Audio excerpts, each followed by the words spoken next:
अस्सलाम वालेकुम, कैसे हैं आप सब लोग। तो आज मैं शेयर करूँगी आपके साथ बहुत आसान लेकिन बहुत ही मज़ेदार भिंडी गोश्त की रेसिपी।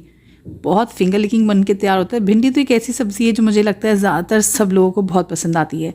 अब चाहे वो सब्ज़ी में बने या फिर कीमे में या फिर गोश्त में। तो वीडियो को एंड तक ज़रूर देखिएगा, इसको ट्राई कीजिएगा, मुझे उम्मीद है आप लोगों को बहुत पसंद आएगी।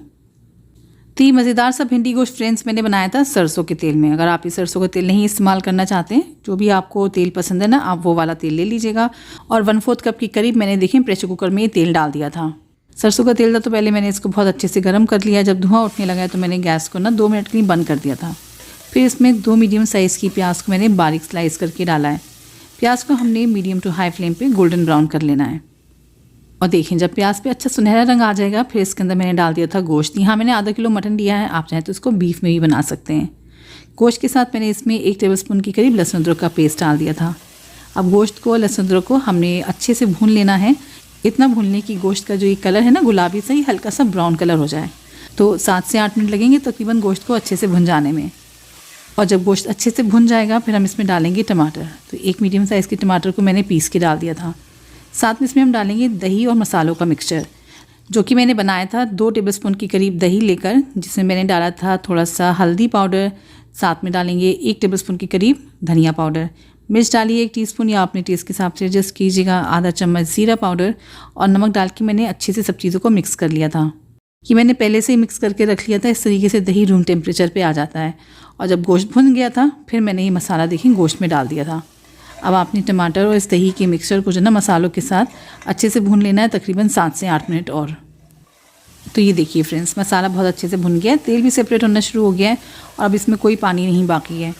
अब इसमें हम डालेंगे पानी गोश्त को गलाने के लिए। तो यहाँ पे मैंने पहले तो आधा कप के करीब पानी डाला है, सब चीज़ों को अच्छे से मिक्स करा। फिर थोड़ा सा पानी मैंने और डाला था ताकि स्पून क्लीन हो जाए। और उसके बाद इसको हम ना प्रेशर कुक कर लेंगे। तो हाई फ्लेम पे 1 विसल आने दी थी, उसके बाद फ्लेम को लो करके मैंने इसको तकरीबन 15 मिनट की हल्की आंच पे पका लिया था और प्रेशर भी खुद से रिलीज़ होने दिया था।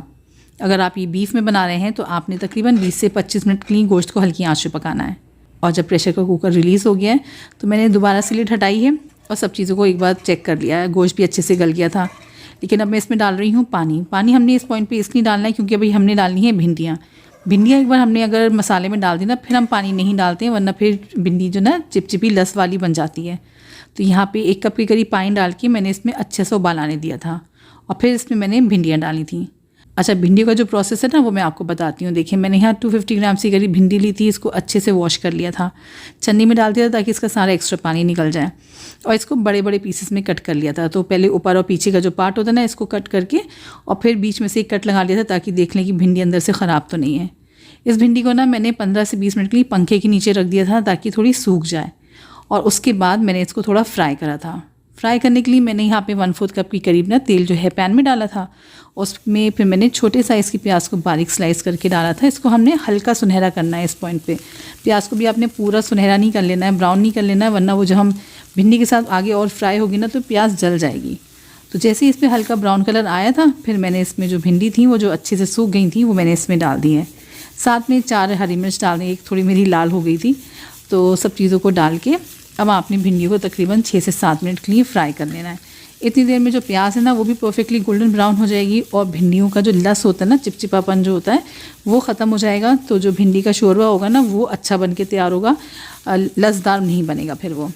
तो ये देखिए आप अच्छे से भिंडी फ्राई हो गई है, प्याज भी बिल्कुल परफेक्टली गोल्डन ब्राउन हो गई है। तो इस भिंडी को हम गोश्त में डाल देंगे इस पॉइंट पे।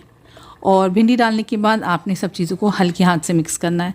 भिंडी बहुत जल्दी सॉफ्ट हो जाती है, आधी तो ये फ्राई होते में ही पक गई थी ये। और गोश्त में डालने के बाद आपने इसको ढक के पकाना है मीडियम टू लो फ्लेम पे तकरीबन 7 से 8 मिनट और।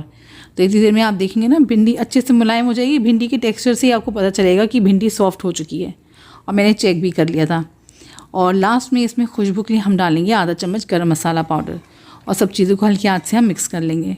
और ये भिंडी का आप शोरबा देख सकते हैं बिल्कुल परफेक्ट कंसिस्टेंसी पे है। ना तो ये आलू गोश्त की तरह पतला है, ना ही ये मटन ग्रेवी की तरह बिल्कुल थिक है, हल्का सा गाढ़ा ही होता है ये। अब मैंने गैस को बंद कर दिया है और लिड को ढक दिया ताकि जो तेल है ना वो प्रॉपर तरीके से सरफेस पे आ जाए।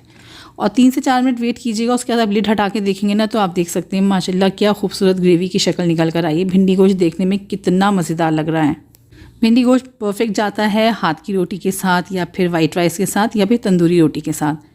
तो रेसिपी ट्राई करके देखिएगा, मुझे उम्मीद है आप लोग को बहुत मज़े की लगेगी, क्योंकि वाकई बहुत डिलीशियस बन के तैयार होती है।